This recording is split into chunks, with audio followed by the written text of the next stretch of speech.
അക്കീശാല waves YouTube ചാനലിലേക്ക് ഏവർക്കും സ്വാഗതം.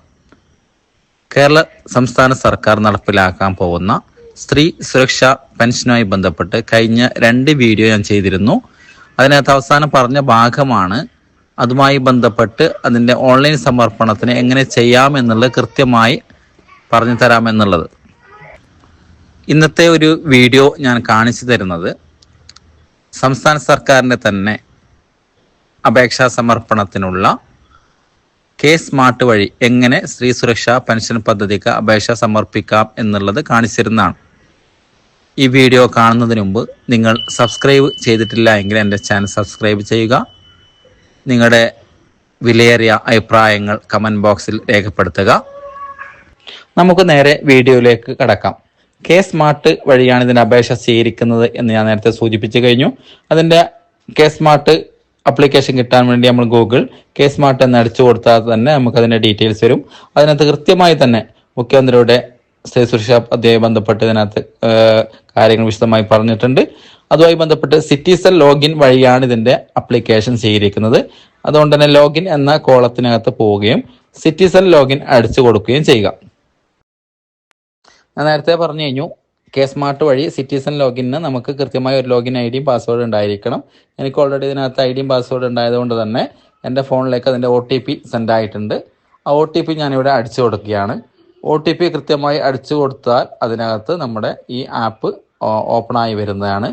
പ്രത്യേകം ശ്രദ്ധിക്കേണ്ട, മൊബൈലുകളിൽ ഈ ആപ്പ് അപ്ലിക്കബിൾ അല്ല എന്നാണ് തോന്നുന്നത്. കാരണം മൊബൈലിൽ ഇത്രയും വലിയ റേഞ്ച് അതിനകത്ത് സൂട്ട് ആവുന്നില്ല എന്ന് തന്നെയാണ് അതിനകത്ത് മനസ്സിലാക്കാൻ വേണ്ടി സാധിക്കുന്നത്. ഇതിനകത്ത് കൃത്യമായി സ്ത്രീ സുരക്ഷാ പദ്ധതിയുമായി ബന്ധപ്പെട്ട് തന്നെ ഒരു കോളം ഡിസ്പ്ലേയിൽ ഏറ്റവും മുകൾ ഭാഗം വലത് ഭാഗത്തായിട്ട് തന്നെ കാണാൻ വേണ്ടി സാധിക്കുന്നുണ്ട്. അതാണ് നമ്മൾ അടിച്ചു കൊടുക്കേണ്ടത്. അവിടെ അടിച്ചു കൊടുത്തു കഴിഞ്ഞാൽ അതിൻ്റെ മാനദണ്ഡങ്ങൾ കൃത്യമായി പറഞ്ഞുകൊണ്ട് 6 വിശദവിവരങ്ങൾ രേഖപ്പെടുത്തിക്കൊണ്ട് അപേക്ഷ സമർപ്പിക്കാൻ സാധിക്കുന്നതാണ്. സ്ത്രീ സുരക്ഷാ സ്കീം ഓപ്പൺ ചെയ്ത് കഴിഞ്ഞാൽ 6 കാര്യങ്ങൾ കൃത്യമായി എൻ്റർ ചെയ്യാൻ വേണ്ടി കാണിക്കുന്നുണ്ട്. ആധാർ, റേഷൻ കാർഡ് ഡീറ്റെയിൽസ് ആണ് ഒന്നാമത്തേത്. രണ്ടാമത്തേത് ആപ്ലിക്കേഷൻ നെയിം ഡീറ്റെയിൽസ് ആണ്. മൂന്നാമത്തേത് ജോബ് ഡീറ്റെയിൽസും തുടർന്ന് വരുന്ന ബാങ്ക് അക്കൗണ്ടും അതോടൊപ്പം തന്നെ നമ്മുടെ 3 ഡോക്യുമെന്റ്സ് അപ്ലോഡ് ചെയ്യാനുണ്ട്. അതും കൂടി ഞാൻ കാണിച്ചു തരുന്നതാണ്. പിന്നെ അതിൻ്റെ എലിജിബിലിറ്റി ക്രൈറ്റീരിയയും കൂടി കൃത്യമായി ചെയ്യേണ്ടതാണ്. ആധാർ, റേഷൻ കാർഡ് ഡീറ്റെയിൽസിനകത്ത് ആദ്യത്തെ ഡിസ്ട്രിക്ട് നെയിമാണ് ചേർക്കേണ്ടത്. തുടർന്ന് ലോക്കൽ ബോഡി ടൈപ്പ്, അത് ഗ്രാമപഞ്ചായത്താണ്, കോർപ്പറേഷനാണ്, മുനിസിപ്പാലിറ്റി എന്നാണ്. തുടർന്ന് ലോക്കൽ ബോഡിയുടെ പേര് അവിടെ രേഖപ്പെടുത്തുക. അതും കഴിഞ്ഞാൽ നമ്മുടെ ആധാർ നമ്പറും ആധാർ കാർഡിലെ പേരും കൂടി അതിനകത്ത് അടിച്ചു കഴിഞ്ഞാൽ, കൃത്യമാണെങ്കിൽ വാലിഡേറ്റ് കൊടുത്തു കഴിഞ്ഞാൽ നമ്മുടെ പ്രൊസീഡ് എന്നൊരു കോളം കൂടി അവിടെ കാണുന്നുണ്ട്. ആ പ്രൊസീഡ് അടിച്ച് കൊടുത്തു കഴിയുമ്പോൾ തന്നെ കൃത്യമായി നമുക്ക് എന്ത് ചെയ്യാൻ പറ്റുന്നുണ്ട്, അവിടെ അവരെ റേഷൻ കാർഡിലുള്ള അവരെ പേരും കാര്യങ്ങളും അവരെ ഡേറ്റ് വയസ്സും കൂടി അവിടെ നമുക്ക് കാണാൻ വേണ്ടി സാധിക്കുന്നുണ്ട്. അതും കൂടി കഴിഞ്ഞാൽ നെക്സ്റ്റ് സ്റ്റെപ്പിലോട്ടാണ് പോകുന്നത്. തുടർന്ന് വരുന്ന കോളത്തിനകത്ത് അവരെ വൈഫ് ഓഫ് ചേർത്ത് കൊടുത്തു കഴിഞ്ഞാൽ അവരുടെ ഭർത്താവിൻ്റെ പേരും മലയാളത്തിൽ ഇംഗ്ലീഷിൽ അടിച്ചു കൊടുക്കുക. തുടർന്ന് അവരെ അഡ്രസ് ഡീറ്റെയിൽസിനകത്ത് നമ്മുടെ റേഷൻ കാർഡിലെ വിശദാംശങ്ങളും അതുപോലെ തന്നെ ഹൗസ് നമ്പർ നമ്മുടെ റേഷൻ കാർഡിൽ കൃത്യമായി കൊടുത്തിട്ടുണ്ട്, അതും കൂടി അടിച്ചു കൊടുക്കുക. അതിനകത്ത് സ്ഥലത്തിൻ്റെ പേരും മെയിൻ പ്ലേസും ഒക്കെയാണ് അതിൻ്റെ mandatory field. Mobile number mandatory ആണ്, അതും കൂടി അടിച്ചു കൊടുക്കുക. മൂന്നാമത്തെ കോളം വരുന്നത് ഡീറ്റെയിൽസ് വരുന്ന ജോബ് ഡീറ്റെയിൽസ് ആണ്. അതിനകത്ത് സാധാരണ നമ്മൾ ഹോം മേക്കർ ആയിരിക്കും കൊടുക്കുക. അതും കൂടി കൊടുത്ത് നമ്മളത് പ്രൊസീഡ് എന്ന കോളത്തിനകത്ത് പോവാം.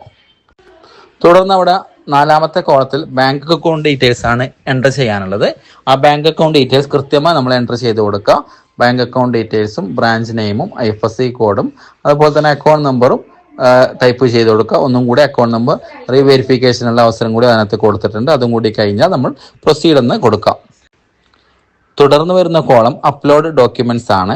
അതിനകത്ത് ഞാൻ നേരത്തെ 2 വീഡിയോയിൽ കൃത്യമായി പറഞ്ഞിരുന്നു, വയസ്സ് തെളിയിക്കുന്ന സർട്ടിഫിക്കറ്റ് നിർബന്ധമായി ഇതിനകത്ത് അപ്ലോഡ് ചെയ്യേണ്ടതായിട്ടുണ്ട്. അതുകൊണ്ട് തന്നെ 4 സർട്ടിഫിക്കറ്റുകളാണ് ഇതിനകത്ത് നമുക്ക് പ്രധാനമായിട്ട് ചേർക്കാൻ വേണ്ടി പറഞ്ഞിട്ടുള്ളത്. ഒന്നെങ്കിൽ ജനന സർട്ടിഫിക്കറ്റ്, അതല്ല സ്കൂൾ സർട്ടിഫിക്കറ്റ്, അതുമല്ലെങ്കിൽ വാലിഡിറ്റി ഉള്ള പാസ്പോർട്ട്, അതോടൊപ്പം തന്നെ നമുക്ക് ഡ്രൈവിംഗ് ലൈസൻസ് ഉപയോഗിക്കാവുന്നതാണ്. ഇത് 4 നമുക്ക് ലഭ്യമായിട്ടില്ല എങ്കിൽ കൃത്യമായി അതിനകത്ത് പറഞ്ഞിട്ടുണ്ട് മെഡിക്കൽ ഓഫീസറുടെ സാക്ഷ്യപത്രം വയസ്സ് തെളിയിക്കുന്ന സർട്ടിഫിക്കറ്റ് ആയിട്ട് ഉപയോഗിക്കാമെന്നുള്ളത്.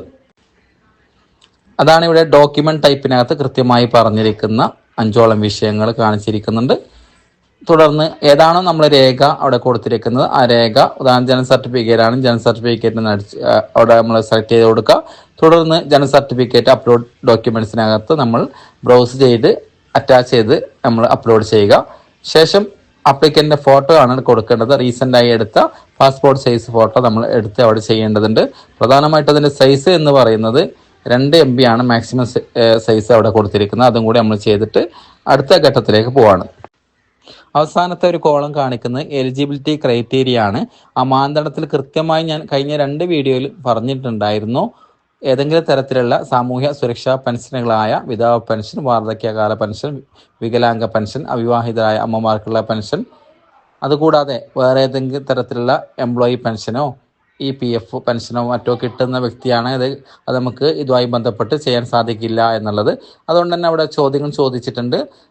അത്തരത്തിലുള്ള ചോദ്യങ്ങൾക്കുള്ള മറുപടി യെസ് ഓർ നോ കൊടുക്കുക. അതോടൊപ്പം തന്നെ പ്രധാനമായിട്ട് പറഞ്ഞിരിക്കുന്നത് നമ്മൾ കേരളത്തിൽ സ്ഥിര താമസമുള്ളവർക്കാണ് ഇത് കൊടുക്കുക എന്നുള്ളത്. അതുകൊണ്ട് തന്നെ 5ാമത്തെ ചോദ്യം അത് തന്നെയാണ് അവിടെ കൊടുത്തിരിക്കുന്നത്. അതിനകത്ത് നമ്മൾ എസ് എന്ന് ടൈപ്പ് കൊടുക്കുക. അതോടൊപ്പം തന്നെ തുടർന്ന് വരുന്ന അപ്ലിക്കൻ്റ് എന്തെങ്കിലും തരത്തിലുള്ള ഗവൺമെൻറ് അല്ലെങ്കിൽ സെൻട്രൽ ഗവൺമെൻറ് എംപ്ലോയി ആണ് എങ്കിൽ അവർ എസ് കൊടുക്കുക. എസ് കൊടുത്തു കഴിഞ്ഞാൽ നമ്മുടെ ക്രൈറ്റീരിയ മാനദണ്ഡം നമുക്ക് ലഭ്യമാവില്ല. അതുകൊണ്ട് തന്നെ അത്തരക്കാർക്ക് അപേക്ഷ സമർപ്പിക്കാൻ പറ്റില്ല എന്ന് നേരത്തെ ഞാൻ വീഡിയോയിൽ പറഞ്ഞിരുന്നു. അതുകൊണ്ട് തന്നെ ഈ മാനദണ്ഡങ്ങളൊക്കെ ഓക്കെ ആയതിനു ശേഷം നമ്മൾ പ്രൊസീഡ് കൊടുത്തു കഴിഞ്ഞാൽ നമ്മുടെ അപേക്ഷ സമർപ്പണം കഴിഞ്ഞിരിക്കുന്നു. ഇത്രയുമാണ് സ്ത്രീ സുരക്ഷാ പെൻഷൻ അപേക്ഷ ഓൺലൈൻ ചെയ്യേണ്ട രീതി എങ്ങനെയെന്നുള്ളത്. തുടർന്ന് അടുത്തൊരു വീഡിയോ ഞാൻ കൃത്യമായി ഇതിൻ്റെ അടുത്ത സ്റ്റെപ്പ് എന്ത് എന്നുള്ളതും നമുക്കിതിൻ്റെ പരിശോധിക്കേണ്ട രീതിയും മറ്റു കാര്യങ്ങളും ഒക്കെ ഞാൻ ഇതുമായി ബന്ധപ്പെട്ടൊരു വീഡിയോ ചെയ്യുന്നതാണ്. അതുകൊണ്ട് തന്നെ അടുത്ത വീഡിയോ നിങ്ങൾക്ക് കിട്ടാൻ വേണ്ടി ഒന്നും കൂടി ആവർത്തിക്കുകയാണ്. ഇതുവരെ ചാനൽ സബ്സ്ക്രൈബ് ചെയ്യാത്തവർ ഒന്ന് സബ്സ്ക്രൈബ് ചെയ്യുക. നിങ്ങളുടെ അഭിപ്രായങ്ങളും നിർദ്ദേശങ്ങളും കമൻറ്റ് ബോക്സിൽ രേഖപ്പെടുത്തുക. ഓക്കെ, നന്ദി, നമസ്കാരം.